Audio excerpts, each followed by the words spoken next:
Episode 10. Call that nigga 9 to 10. Welcome to episode 10 of Who Is Music.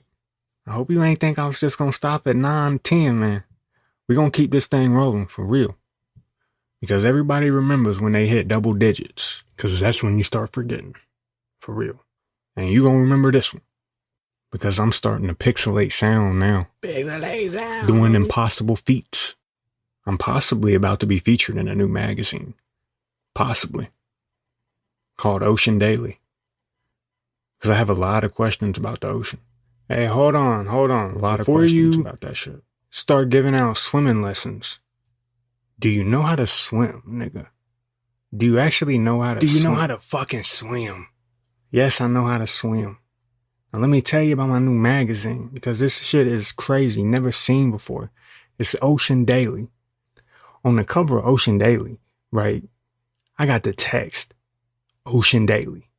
And the text is like wavy, you know. So it's like moving like it's an ocean wave, because, you know, this is Ocean Daily. So the text is like real wavy. But the most important part with any magazine is getting someone to put it in your hands. It has to be visually appealing, right? You copy?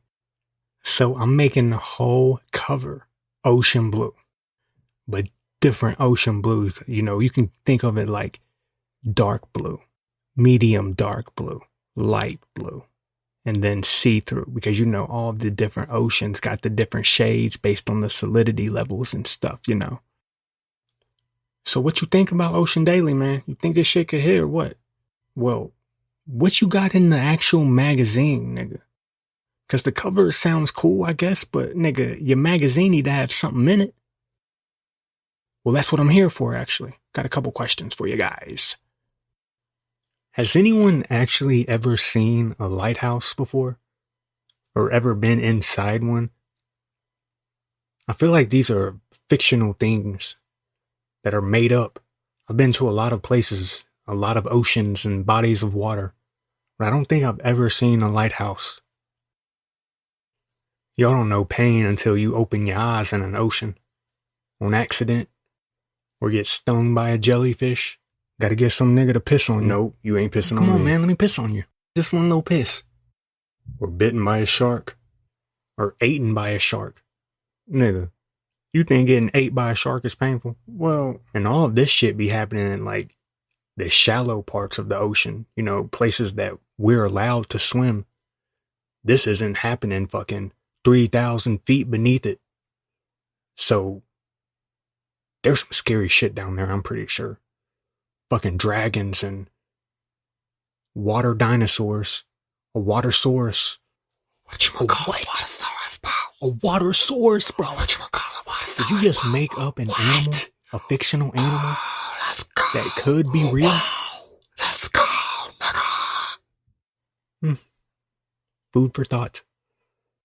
I think one of the dumbest things that has happened in the 21st century is that submarine that tried to go down to the Titanic and evaporated, dispersed instantly, blew up, boom.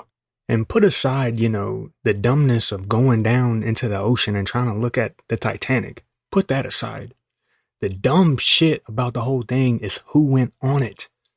Fucking billionaires, rich ass people. Man, you should be paying people to go down there. Not people paying you to go see it. What would be your price to go down there? Because everybody got a price now. I want $1 billion. I want $1 billion. Nigga, how do I say this nicely? No. If I'm going down there, they better be using something better than a Radio Shack controller. I know that. That controller better be like $100,000 controller. Control the speakers in that damn submarine, boy. I had that shit juking, literally and figuratively, but like, you know how I am when I'm whipping, bro. Like, and especially in a submarine in the ocean, nigga. Like, if you were me, you better put your seatbelt on, nigga, because I'm swerving all up and down the motherfucking road in the ocean. What you call a road in the ocean? Is that a joke or is it serious, bro? It depends on your answer, nigga. Are you serious or you just joking about your answer? Well, nigga, you always trying to be Mr. Jokes and shit when niggas is trying to be serious, bro.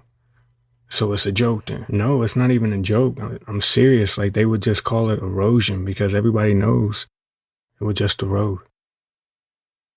But honestly, why would anyone want to go and see the Titanic? Dude, Leonardo DiCaprio was on the Titanic. Excuse my friend, he has brain damage. Every cruise ship nowadays is like 5 times bigger than that. But dude, you know how many black people are on cruises now? Fucking stomping around, fucking up the ocean floor and shit.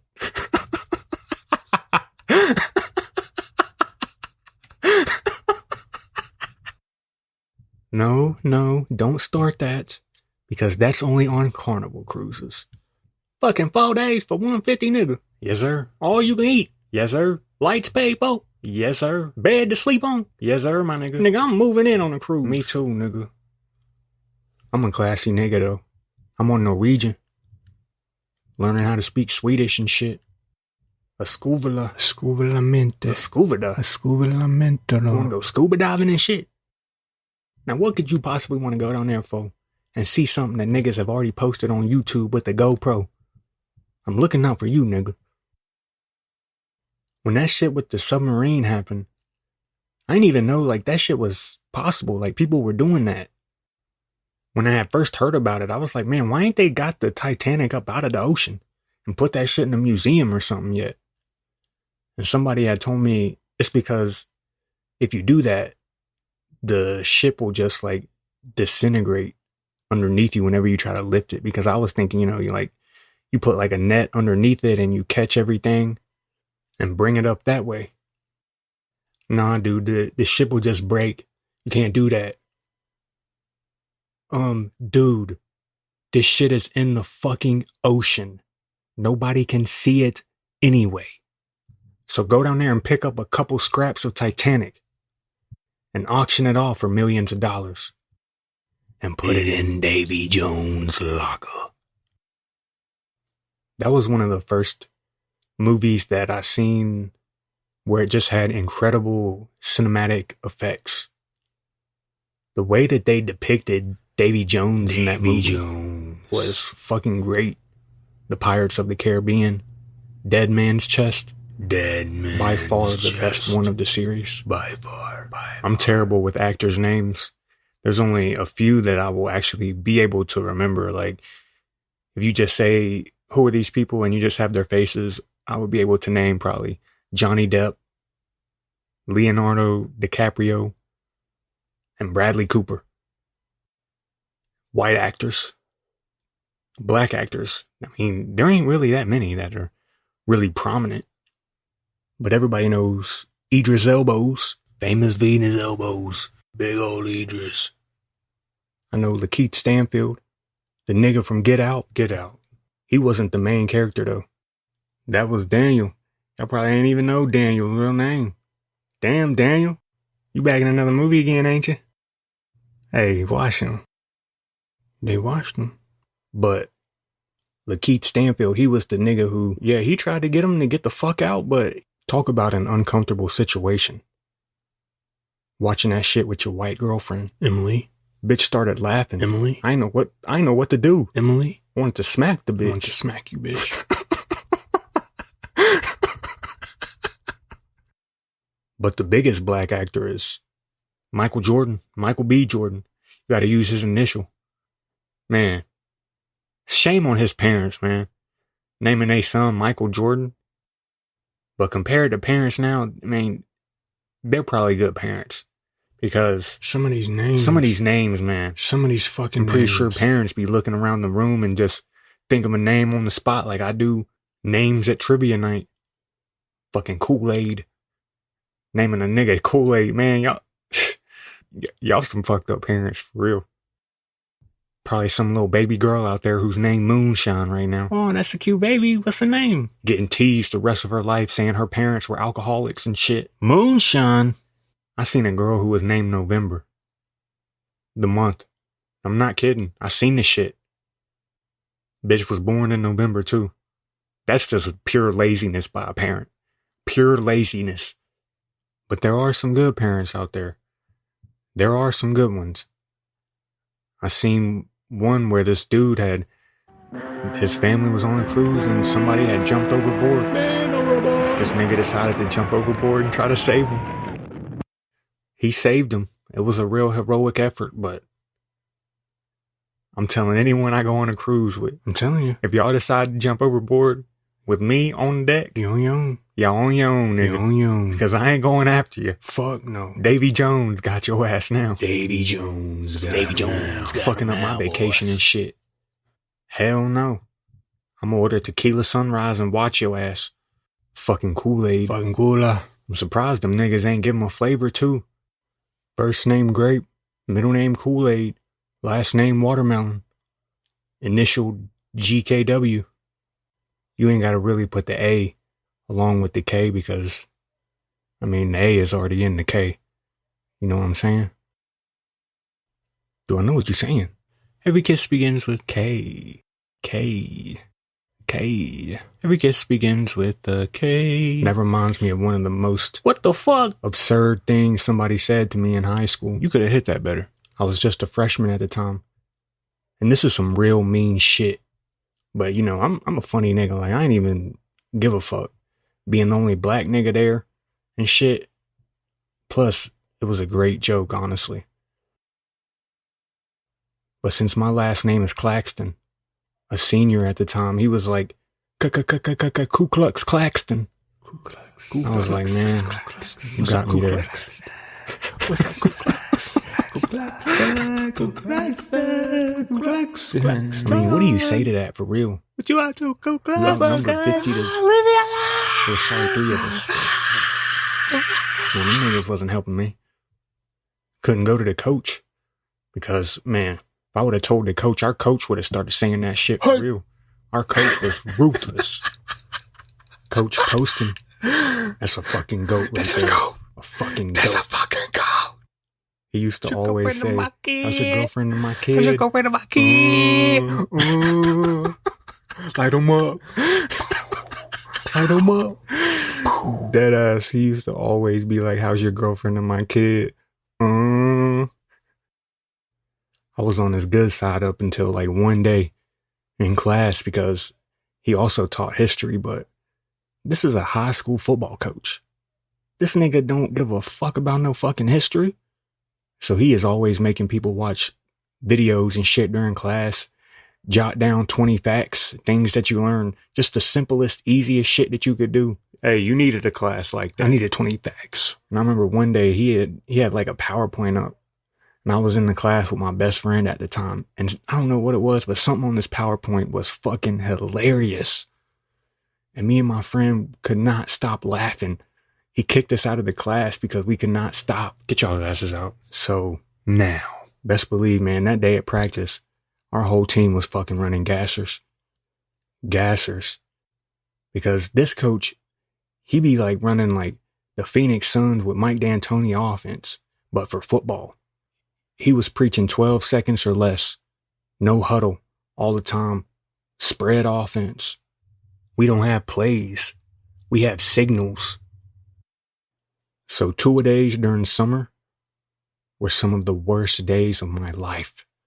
I mean, he was going to get your ass in shape. Made us run all of the fucking time. But he was too good of a coach to be coaching at the size of school that we were at. So he ended up moving up. And we got a different coach. Hey, what you think about Arch down at UT, man? They saying he the one. They saying Arch is the one. That he better than Peyton. Better than Eli, man. They saying he the best of them. But believe UT back. Man, them boy don't know nothing about no UT football, man. They don't know nothing about no Colt McCoy, Colt 45, man. Texas Lone Ranger, man. Vince Young. Vince Young was a Texas Lone Ranger, man, when he went and beat USC in that national championship game, man. When Vince won that championship, man, and beat USC, time froze right there, man. Time froze. But if you played high school football, then this will definitely be funny to you because you know this shit is for real. We had this one dude on our team. Pre-game meal. It was this big dude, super, super fat, not athletic at all. We called him pre-game meal. Poston called him Big Red because he was a redhead. Only thing that he played was PAT field goal, making sure nobody blocked our kicks. And it was like the day before a game, and, you know, the coach is calling out everybody's unit to make sure everyone knows, like, who's starting, and if you're on this, like, first team punt, first team offense, PAT field goal. 1, 2, 3, 4, 5, 6. We're not running any plays. We're just seeing, like, making sure we got 11 players out there. Where the fuck is Red at? And this dude, God Big Red. Red. Go get a fucking life. Go get a fucking life. He forgot that he was on PAT field goal. And our coach literally went off on him, like some absurd shit. Just went berserk mode. And after everything calmed down, he had like all of the starters, and we was just like all talking to him. He was like, yeah, you know, mommy and daddy want to come down and see Big Red on PAT field goal. You didn't want to hear the rest of that laugh, I promise. Because our game that week, it was at like a school that was like an hour and a half away. And his family made sure to come to every fucking game, even though he was only on PAT field goal. I was lucky if some of my family even came to home games for real. So I definitely was riding back on the bus for away games. Where y'all want to go? Nothing beat that McDonald's stop. McDonald's. Post game, McDonald's. win or hell, everybody is cutting up in McDonald's. McDonald's.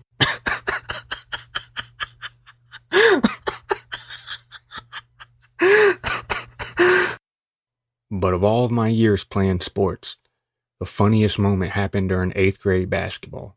This was the epitome of coaches who do not give a single fuck about anything, about nobody's feelings. And we had just finished the game, and, you know, after the coach's speech, he's like, everybody put your uniforms in the pile. We're going to wash them, yada, yada. So everyone takes their uniforms off, and this one dude on our team, he had like burnout marks in his shorts from where this... What you say? From where the nigga practically shit himself. Nigga says, nigga says, From practically shitting on himself during the game. And our uniforms, like the coach, he had just drew our numbers in Sharpie on the tag on the inside to make sure everyone knows whose uniforms is whose.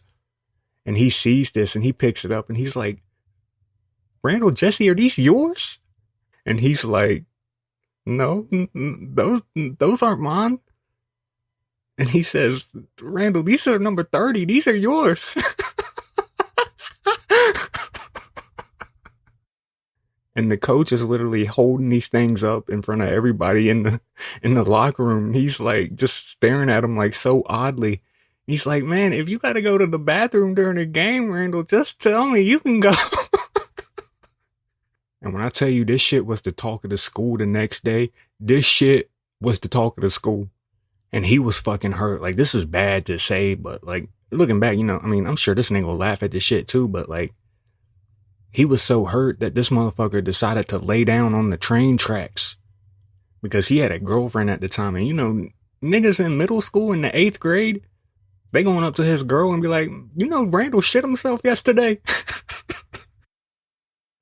Like, for real, it was early in the morning too. Like, all the buses ain't even made it to school yet.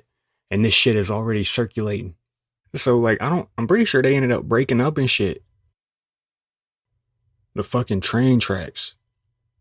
This next story, like, for anyone in my hometown, like, I mean, I care about these niggas. Like, this happened at my school and everything. But, you know, almost every high school goes through some type of tragedy where a student passes or someone gets hurt or something. And we had 2 at our high school, actually, but the bigger one were these 2 guys. They were just hanging around on the train tracks and couldn't get away in time, and the train ran them over. I was just a freshman at the time, but they were either juniors or seniors, and they were pretty popular among a different crowd. And you can imagine the next day at school after this had happened, like the whole mood is down. Everybody is sad, crying and whatever. But me and my friend group, like, I mean, y'all heard some of the shit I say. Like, I'm hanging out with savages. Like, these niggas will say anything. And it's during breakfast, you know, I'm scoffing down breakfast pizza. And I'm at our little lunch table. And one of my friends, he's like, geez, people are acting like somebody died today. And when I tell you I let out a huge burst of laughter, I could not control myself because in that moment, that shit was just so funny. That's just not something that you expect to hear in that moment. Because, you know, I'm sad and stuff too. So rest in peace to those guys, for real. For making a memory with me. Even though we weren't close at all, like I had never talked to them or anything, you know, but this moment created a memory that kind of bonded us in a way. And that's all these guys would have wanted, honestly. Because, you know, these were guys who were like real goofballs, you know, energetic, always trying to make you laugh. Real good guys. Now, this story, y'all are probably going to be like, man, you shouldn't tell that. But all of these things shaped me into the person that I am. Like these events. And this happened in elementary school. So this is, from that standpoint, you know, it's even worse. But I had two good friends at the time, and we were like a close group. We were always together. We had a lot in common at the time, so we were just best friends. Like now these guys are like real rednecks and shit. And one of the guys, he was home by himself with his little brother, and they had guns and stuff at their house and in a gun case. And he had got the gun out and was like fooling around with it, showing his brother or something, and he ended up shooting and killing his brother. So, you know, that's extremely traumatizing for anyone. And none of you guys will be able to relate to that. I can't relate to that feeling or anything, but, you know, it takes a strong person to continue on in life when an event like that happens to you. So I'm proud of you, Bo. If you're ever listening to this, I'm proud of you, man. This guy, he had missed school for almost a month or so. And when he finally came back to school, you know, the principal was like easing him back into everything. And I remember he had called me and our other friend down to the principal's office to like meet with him and, you know, like get him back into stuff.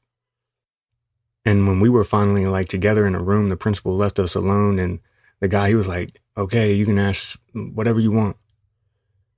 And I swear, you guys, the first question from my other friend, he was like, what type of gun was it? I was like, nigga, you ain't even gonna ask the nigga how he's doing or anything. You just want to know what fucking type of gun it was? Because, you know, these are fucking rednecks and shit. He ended up telling them, and I mean, I ain't know anything about guns at the time, so I was just like, okay, whatever. So that situation probably has had the biggest effect on me and like my mindset towards guns, and I wanted to stay away from them because, I mean, I've seen that even if your intent is not to kill someone, you can still kill someone. I'm not even sure what is a great transition for something like that. But I know at every level of education, like elementary, middle, and high school, the best thing was always when you got to do the morning announcements. When you were like the top student for the week and you got to go in and say the Pledge of Allegiance and be like, and say whatever needed to be said in the morning. It took a lot of restraint for me to not be like, yeah, bitches, get your ass up out your chair. We about to do the Pledge of Allegiance to the flag of the United States of America. And this is Cody. You bitches are jelly now, ain't you? Because I'm doing the morning announcements for the whole week. We having cheeseburgers for lunch today, niggas. Oh my gosh, cheeseburgers. I hate cheeseburgers. Fuck. Why did they choose him over me? fuck, man? I didn't get in trouble at all this week. And they still chose that nigga. What did he do? What's up, gang? How'd I do on the morning announcements today? I wasn't even listening, bro. Y'all hype for them cheeseburgers or what? I wasn't listening, bro. What's for lunch? We having cheeseburgers, bro.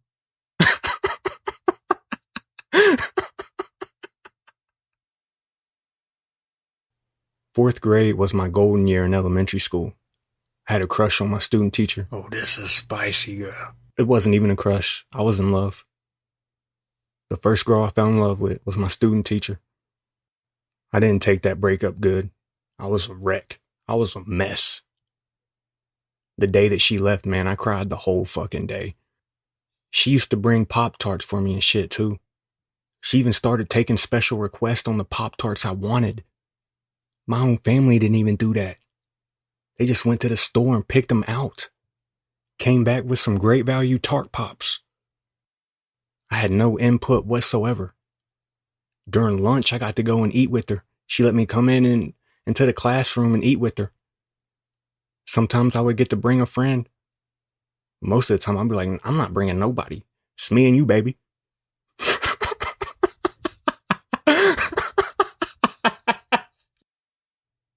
I disliked every student teacher after that. Nobody could live up to her.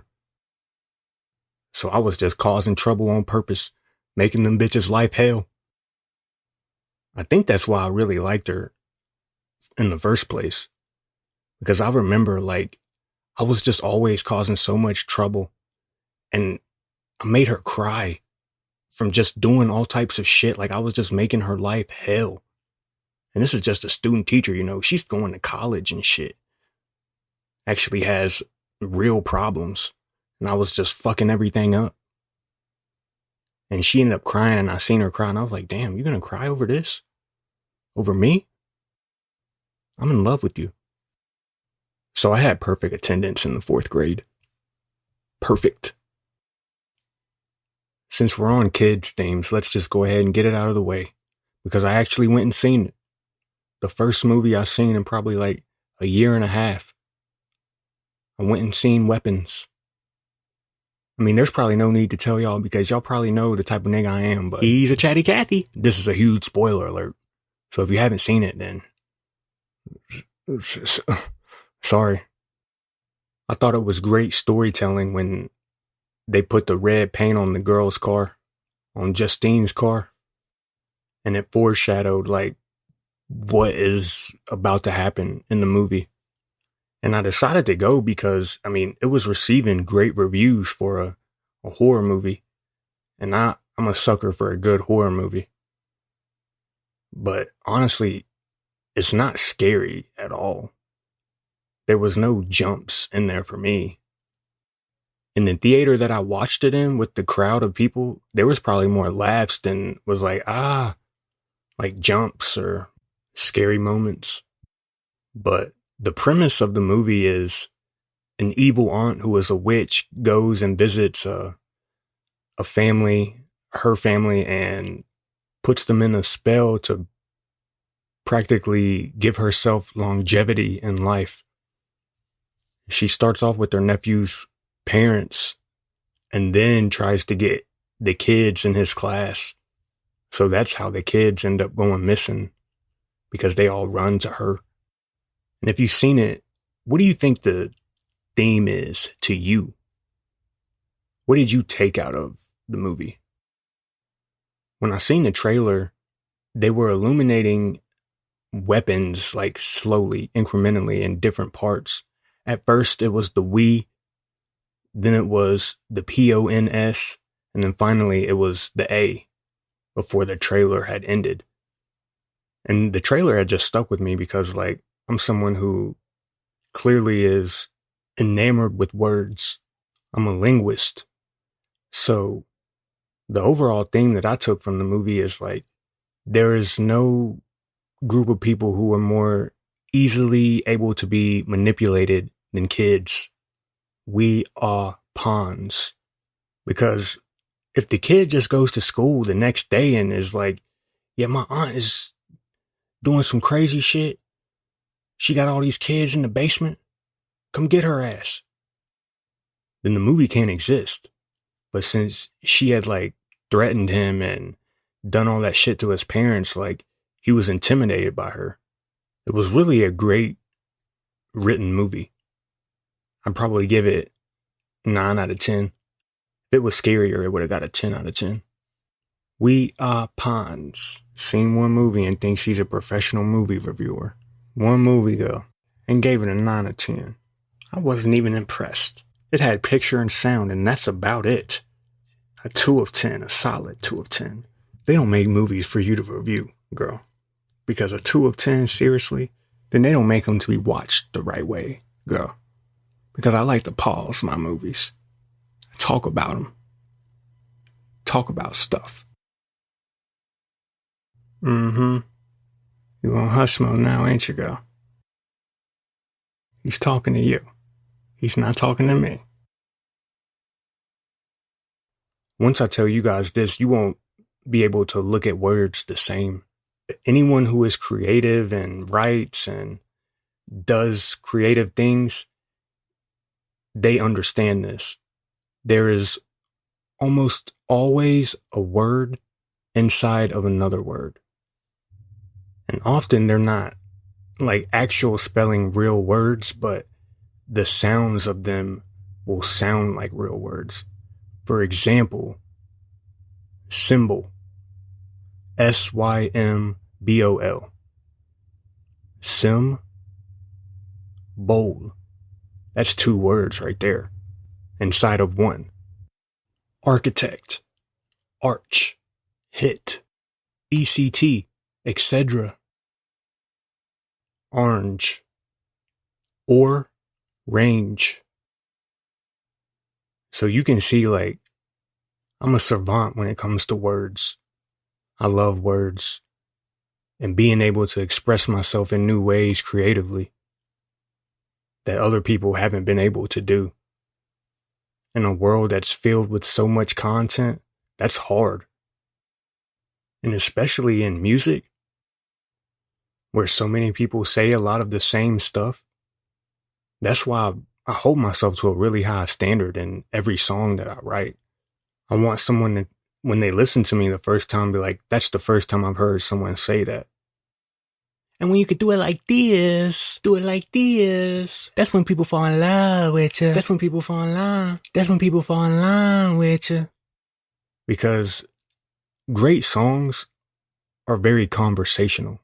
They're things that you would say in a conversation.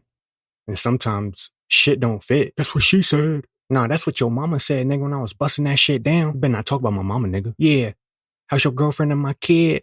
Are kids still talking like that? I don't know.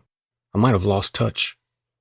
But if I lost touch, then, man, there's definitely hundreds of millions of people who have lost touch with what kids like, what teenagers like, young adults. But I know, like, generationally, the game that will just always be around for these youngins will be Fortnite, just like Call of Duty is for us. They value games like Fortnite, Roblox, Minecraft, because they're creative games. They allow you to be creative in the game, build your own things, like custom maps, unique experiences. These games are kind of designed in a way that, like, if you can imagine it, you can pretty much build it. And sometimes, like, people's creations will get incorporated into the real, actual game. So, you know, this gives kids the feeling that they're not just consuming the game or playing it, they're actually helping create it. And this is far different from sports games or Spider-Man or Grand Theft Auto even.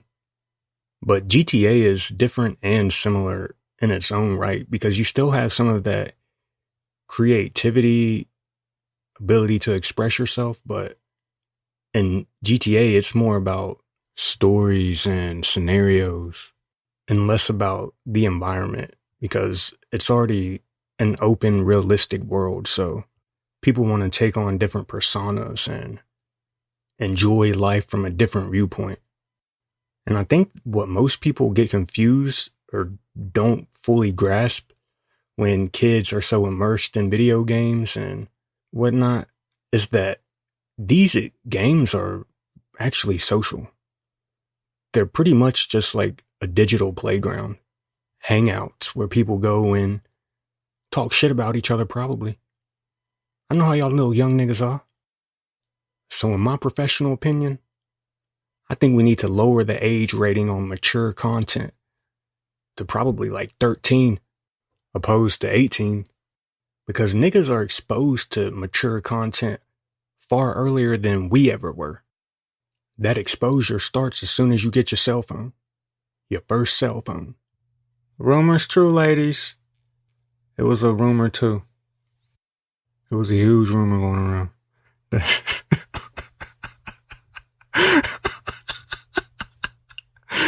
It was a huge rumor. I had the rumor too.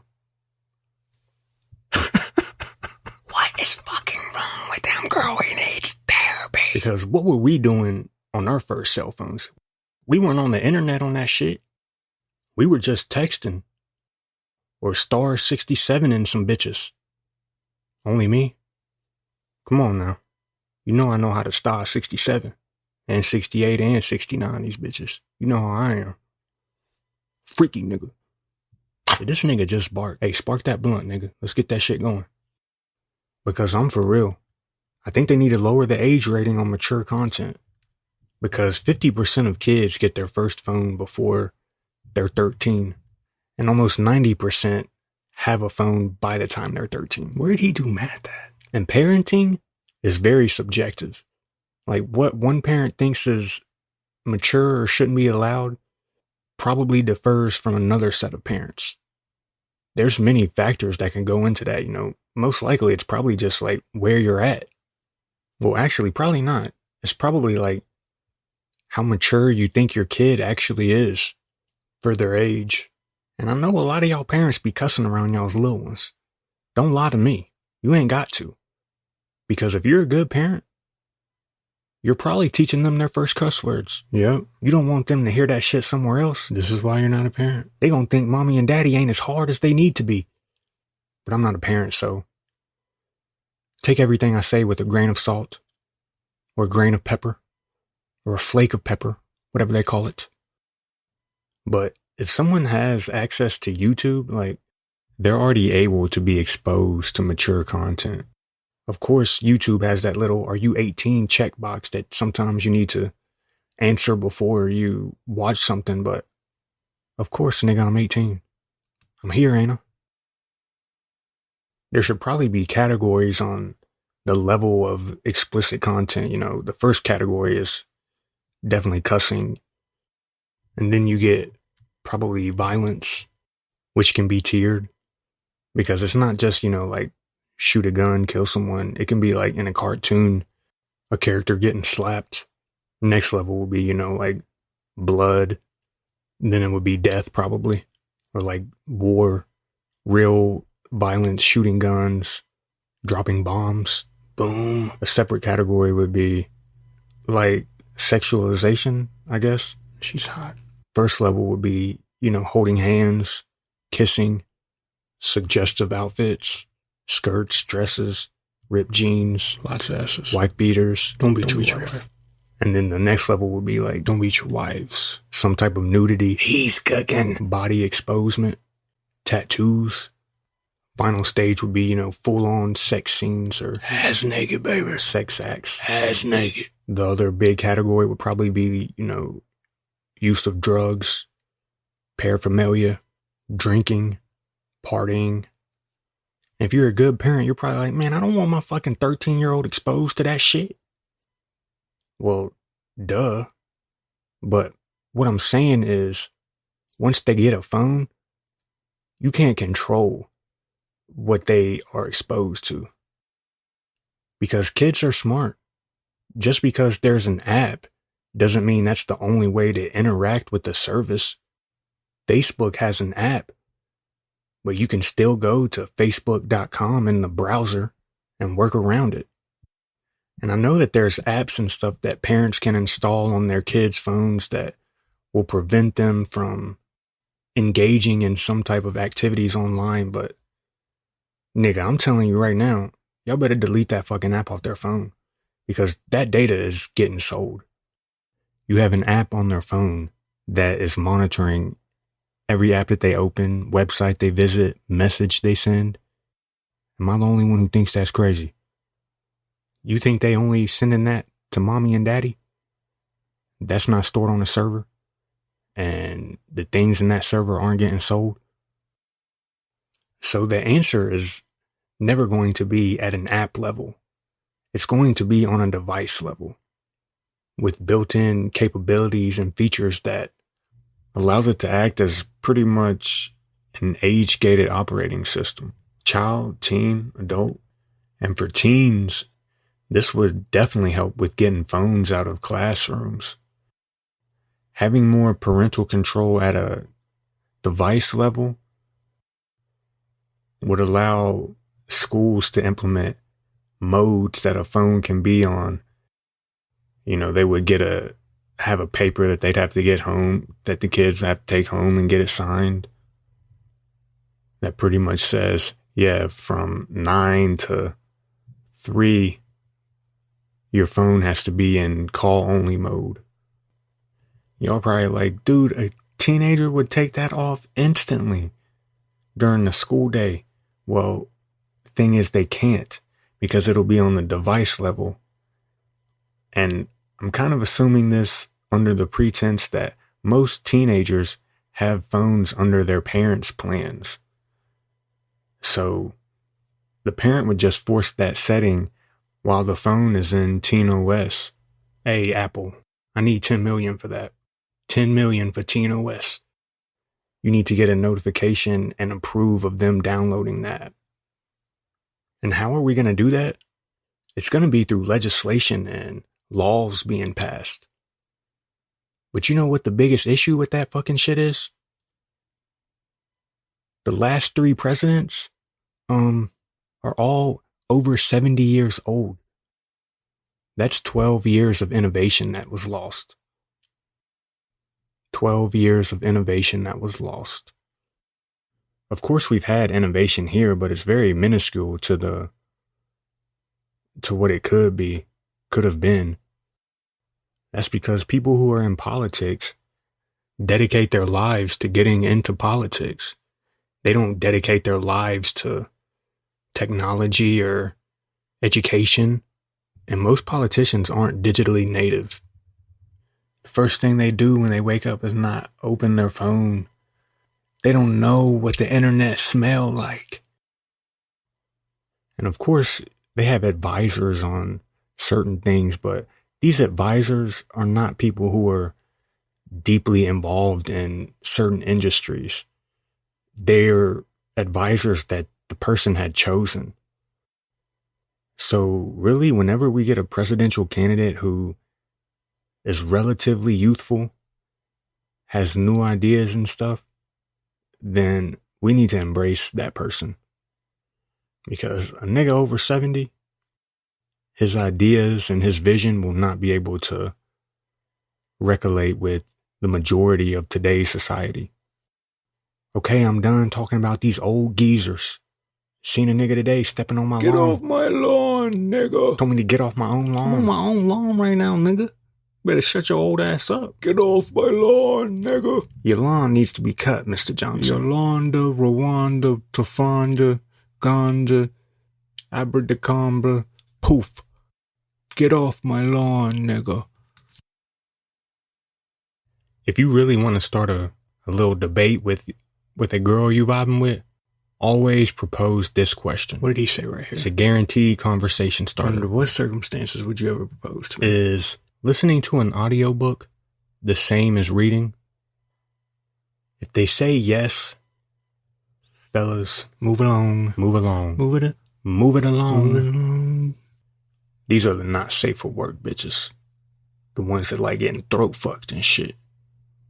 That love being told just to shut up, bitch. Cause that's op right there. That's op right there standing on the opposite side of the street. This opportunity for me and my op. Roll the window down, baby. We about to blast this nigga. Pow, pow, pow, pow. Hey, what's up, Mr. Johnson? You're out late today? Pow. Get off my lawn, nigga. They're telling you, yeah, they just read 3 books this month. And whole time, they listened to 3 books. So if they're going to lie to you about that, they're going to lie to you about anything. Y'all need a nigga like me, ladies. Head down in these books. Book smart and street smart. I find it fun. Hey, and I'm going to give y'all a pointer. Bitches love niggas who read, okay? Bitches love niggas who read. And it's always an easy conversation starter. Recommend me a book. What's the last one you read? What's that bookshelf looking like? And really, I was someone who never in my wildest dream would I have thought that I would be someone who would enjoy books. I remember we used to read aloud. I can't remember the book, but it was some very generic book that probably most people read in high school. But, you know, you're taking turns reading. And the teacher, our English teacher, me and her were cool. And I was up to read, and I said, I was reading, and the girl's name, I pronounced it Angelica. And the whole class, like, nobody had noticed anything, but the teacher just started busting out laughing and pretty much embarrassed me. She was like, Angelica. Her name is Angelica, not Angelica. So from that point, the next time I started reading, I was like, Black Angelica. And the more I think about it, I can see why she was an English professor. Because why would I call a bitch in an English literature class Angelica? I don't know, man. Pipalo know all about that shit. Really? Angelica's in that freaking like that, huh? The freaking Angelica. Yeah. I got you, man. Angelica was a little freak. I remember when she tackled me onto the bed. She didn't even say down, set, hut, or anything. She just came over and tackled me. We talked about it the next day, but she got really defensive, said I was overreacting. But I don't like getting tackled. I'm not Derrick Henry. I'm not trying to rush for 2,000 yards. Sounds like you're trying to rush things, Arthur. Is that right, Angelica? Yes. That sounds exactly right. He is always rushing things, always rushing me to get ready. I can't even tell you the last time that I've enjoyed putting my makeup on. And he knows I used to make makeup tutorials for all of the little girls out there. He knows that. So, Doctor, I'm sorry, but I don't know your name yet. Doctor Who. Okay, Doctor Who. There used to be a game of Doctor or something like that, but listen, so he knows that I was really big into this makeup stuff, right? I was Make Up With Me. That was my handle on social media. I had this whole thing going. I used to lip sync the saddest songs out there while doing my makeup. And it was so hot. I remember once I had 10,000 live viewers, Doctor. You probably haven't even had 10,000 patients. I had 10,000 people watching me at the same time, watching me put Inferno blush on a McDonald's chicken nugget. See, and that's the problem right there, Doctor Who. The highlight of her life is putting makeup on a McDonald's chicken nugget. He's blushing right now thinking about it, Doctor, because he knows it's true. That Inferno blush on that nugget was popping. But go on. Tell him how you ruined everything. How you ruined all my brand endorsement deals. All my early access makeup kits I was about to get. Tell him how you ruined it, Arthur. I'm going to leave it for you, Angelica, since you actually feel like talking today. See, Doctor, it's little things like that that really bother me. So it was Saturday. You know what Saturday is? Game day. Hook 'em horns, baby. I feel disgusting even saying that. Because anyone who knows Makeup With Me knows I am full Buckeyes. Nobody gives a fuck about your Buckeyes. Nobody gives a fuck about your Longhorns. Y'all's best quarterback was a wide receiver. Doctor, he's interrupting me again. He doesn't want me to tell you about him ruining my brand endorsement deals and ruining all of those little girls' lives who were looking up to me, doctor. He doesn't want me to tell you. How much time do we have? 14 minutes. Good. So it was Saturday, and he was over his buddy's house drinking with all of his fantasy football friends and buddies. And they were talking about me. They were talking about my video. Because when I tell you, doctor, this infernal blush on that nugget was going crazy, you don't even know. Before Arthur and all of his friends started commenting that this was a blackface Happy Meal. And those comments got so many views and likes, doctor. You're lucky I didn't press charges on you for defamation, Arthur. That was so unnecessary. It's clear you love each other, which is the most important thing here. I've done this many years, but if the love's not there, the love's not there, and you guys love each other. So we can fix this. Gonna do this again next week. Same time, same place, but I'm going to challenge you to do a couple things in this week.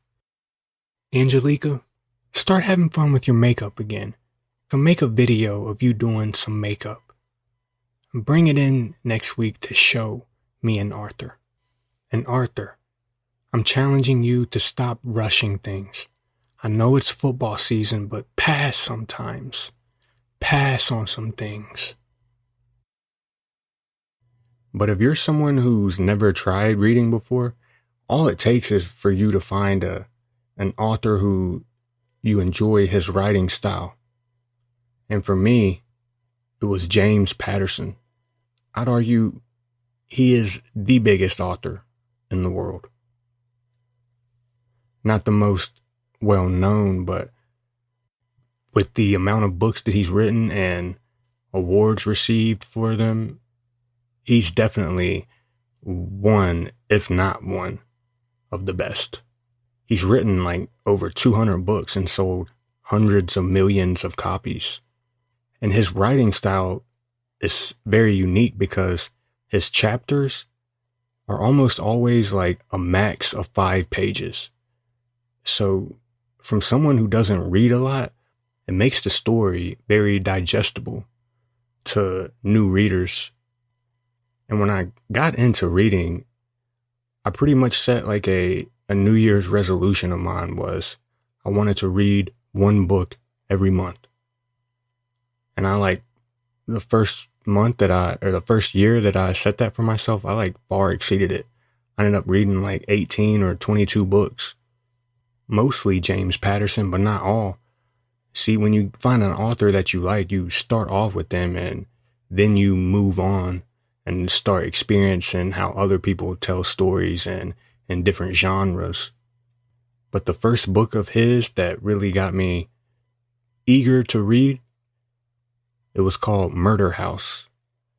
And the more that I read of him, it wasn't particularly one of his best books or anything, but the way that he had written it, it had me encapsulated because it was a real page turner, because the chapters are so short. So I stayed up till 4 or 5 in the morning one night, just reading the fuck out of that book. And it was real crazy too, because it's called Murder House, it's kind of a scary book. And I remember at my house, it was a windy night and I could hear shit going on in the background or in the backyard. And I started tripping out. Thought some bear was back there. Heart started racing, you guys. Almost had a fucking panic attack. Calmed down. Read another 30 pages. And I'll be honest with you guys. With one song that I wrote, the song name and kind of the general theme of the song, I got it from a James Patterson book because it was just so funny. And I just had kept saying it. And then when I was working on the song was in a completely different stage than where it was at. But then this phrase, I kept repeating it and applied it to the song. I was like, oh shit, this actually fits. It was Fuck Like Animals. Who wants to be the king of the jungle, boys? I think the book was called The Black Book by James Patterson. I know it probably seems odd to have the word book in the title, but this actually has like a lot of relevance to today's situation and the list. So it started off with like a murder in an apartment of like a group of like a family, and they were tracing leads and everything, and they ended up in this like brothel or place where prostitution is held, and they were like staking it out. And then all of a sudden, like elite people came to this brothel, like governors and city officials. It was in Chicago. They decided to go in and raid it. They, meaning police officers, the main protagonists of the book. But they were only there for the case of the murder. They weren't there they didn't know anything about this whole prostitution thing. So they go in and raid it. And, you know, if you're there just on that occasion and these are the people who are there, who else has been here? And all of the people who have, their names are in a black book. But the lead police officer, his name was Billy. He was like hooking up with his partner, Kate, who was also a police officer. And he had just described one of their sexual interactions as like, we were fucking like animals. What type of animal would you fuck me I like? just started laughing hard as shit when I read that. And it just stuck with me. So yeah, ladies, I'm on Goodreads. And he reads good. I done read 38 books on my Goodreads, okay? Ew, just 38? One of my ex told me to get it. Let me guess, Emily. I bet you think it was probably Emily. See, told you. But she don't read. Oh, and now that I'm thinking about it, I don't think she really had any hobbies either. Besides bitching. Professional bitcher. Just started talking to this one girl who one of her hobbies is pottery. I should flame her up right now. This means I'm about to. Because she said a lot of mean shit. Once it became clear, like, I'm not the type of nigga who's gonna be dating a witch. And we had had a past and shit before, and she was like, we were just talking, asking each other what we're up to lately. I was like, yeah, I make podcasts now. Go check it out. Tell me if I'm funny or not. So she says all this mean shit. And then at that very end of her message, she's like, your podcast isn't funny. I could go so hard on this bitch, you guys. It ain't even funny. Because I know this bitch is going to be listening to the next one, seeing if I say anything about her. Trust me, girl, I'm not going to talk about your teeth. I'm not. I'm only going to talk about your smile.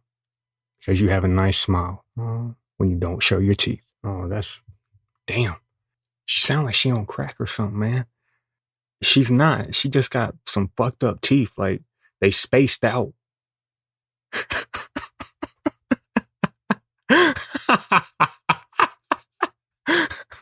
They spaced out. Like, they not cracked teeth, but like, I don't know how to describe them. Like, I guess the only thing that I could really say is like, they kind of like ogre teeth for real. Like Shrek teeth.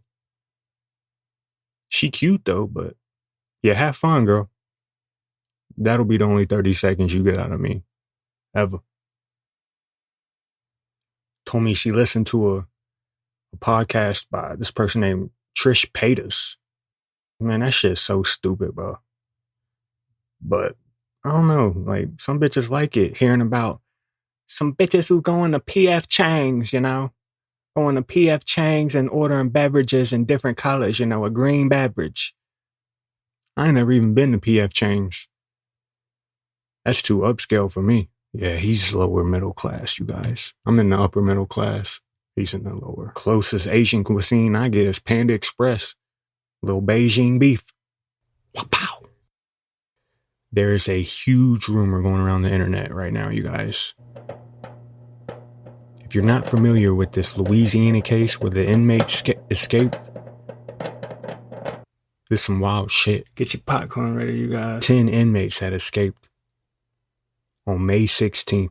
It is currently August 27th now. That is 3 months, and there is one nigga left. The grand prize winner. Still life in prison Because if you don't know his crimes, he's convicted of second-degree murder. 2 counts. Faces a mandatory life sentence in Louisiana. So, this is going to blow you guys' fucking brain. But I think this is a full psyop. A full psyop. A psychological operation happening in the real world live in 2020 fucking 5. Well, of course, bro. These happen all the time, but you guys aren't noticing this yet. But if you were in jail for the rest of your life, think about that for a few seconds before I say what I'm about to say. You gonna want to be around some pussy again. And the biggest rumor going on the internet is that he changed genders or that he is a girl now. But I am full on assuming that he has definitely changed genders. That way, when he is captured, they're going to be able to put him in the women's prison to pretty much gauge how the public reacts to men changing genders and going into the women's and being able to go into the women's cell and serve their crime.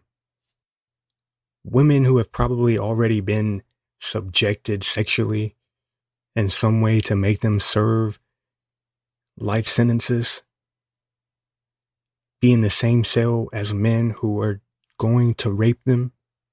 Man, y'all need to lock some niggas up. Who's even thinking about this shit? But I'm gonna be honest with you. I'm just a speculating nigga right now. I'm just speculating about y'all little shady shit that y'all trying out on everybody.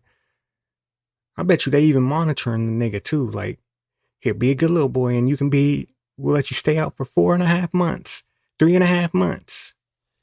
Get used to being a girl. I mean, Massey said that they were let out. My nigga D Massey, the 9th person captured on my nigga 9-10. He went viral, talking about his shit. Real smart with his shit too, but like straight up. But he got captured. My nigga 9-10. Probably why he got captured too.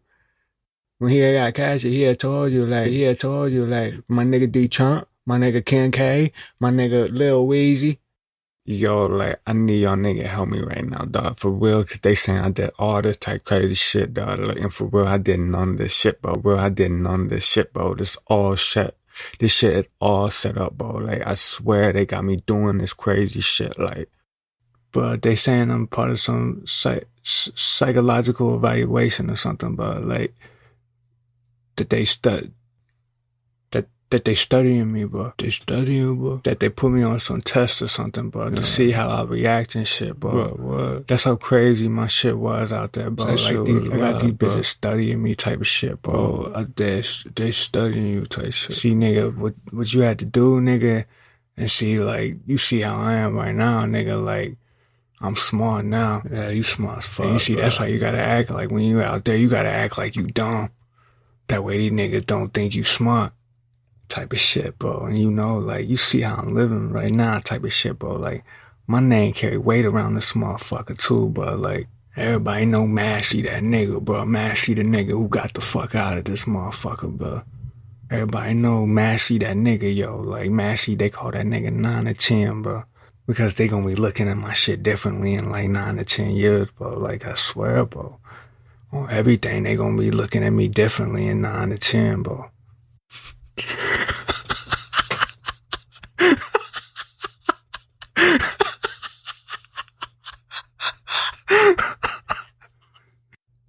There was a photo going around. The nigga looked like her. Is that bad to say? Like, the nigga looked like her? I mean, I don't even know the proper terminology to use on the issue, but there was a girl who was looking like the man that is still at large. And on the press release, they did say that he probably changed appearances. This shit was probably hiding in plain sight all along. If he actually did this shit, he actually did this shit, you guys. Meaning the surgery. Because you know, like, what they gonna say, him and his doctor got doctor-patient confidentiality. So you know I can't tell you about that, man. You know, I can't tell you if someone who escaped from prison came to me and asked me to perform a transgender surgery on him. I can't tell you about that, man. But man, have you heard about Arch Manning down at UT, man? They're saying he is down there putting a man in Manning, man, down at UT and bringing everyone along with him. Down in UT, he got all them men down there manning. Man. I'm considered changing the name of it from Who Is Music to just Who Is He? I don't know if I will, actually. I'm just kind of considering it. But I think it would set me up better in terms of like potentially interviewing people and having a more conversational style of podcast with other people, because I still want to do that. But I think if I just had it with Who Is Music, that would kind of limit people to just music. But I want like real people knowledgeable about different things to learn from them, obviously. Because the best podcasts are always conversational and have someone who is very knowledgeable about a specific subject. And I could be a good interviewer, you know, asking the right questions. I'm good at asking questions. And I mean, you just seen how I handled Arthur and Angelica.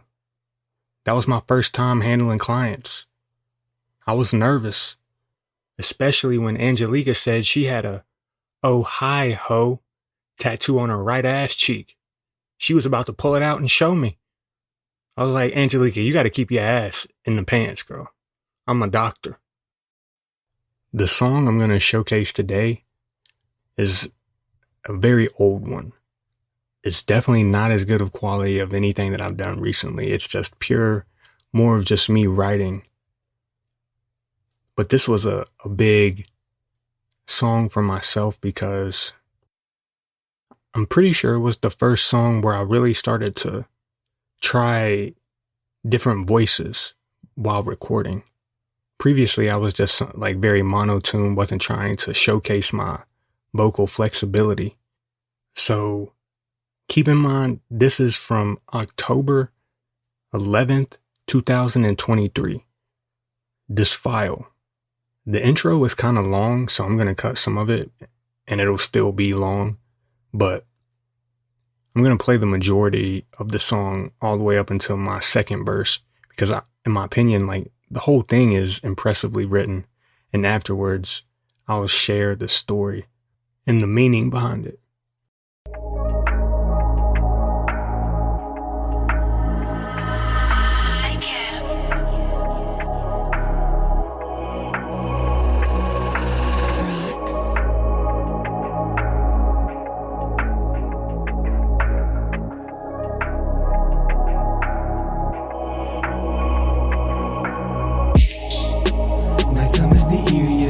I'm the scariest in my area.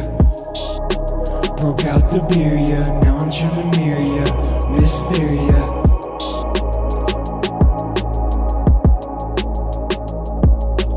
Broke out the barrier, now I'm trying to marry ya.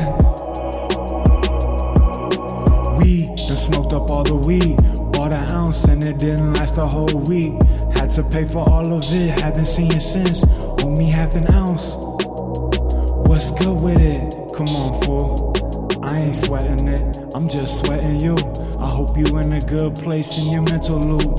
Nobody trying to get rid of you, I got an ounce. Come talk it through. Nighttime is the eeriest, cause I'm the scariest in my area. Broke out the barrier, now I'm trying to marry ya. Mysteria.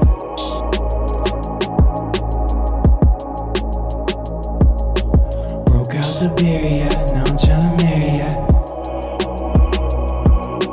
I don't think that I have implied I'm by your side. We gon' ride, might slide, not gon' die till our times arrive. Can't deny suicide, maybe tried, but I cried. Turned around, everything I leave behind. Scooped you up, offered you a ride, you declined. Changed your mind, got inside, said I gotta hit tonight. You gon' ride or you gon' slide, it might be our time. And they lies, for they come for ours, fuck it, let's drive.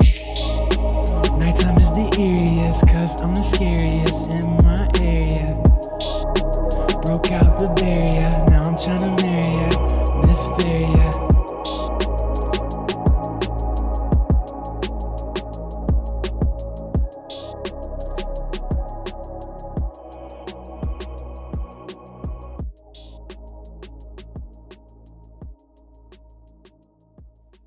October 23rd, you guys, 2 years ago, I was only focusing on my songwriting.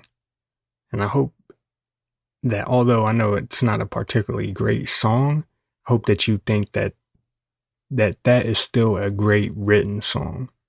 And it's powerful and meaningful. It's called Eerie.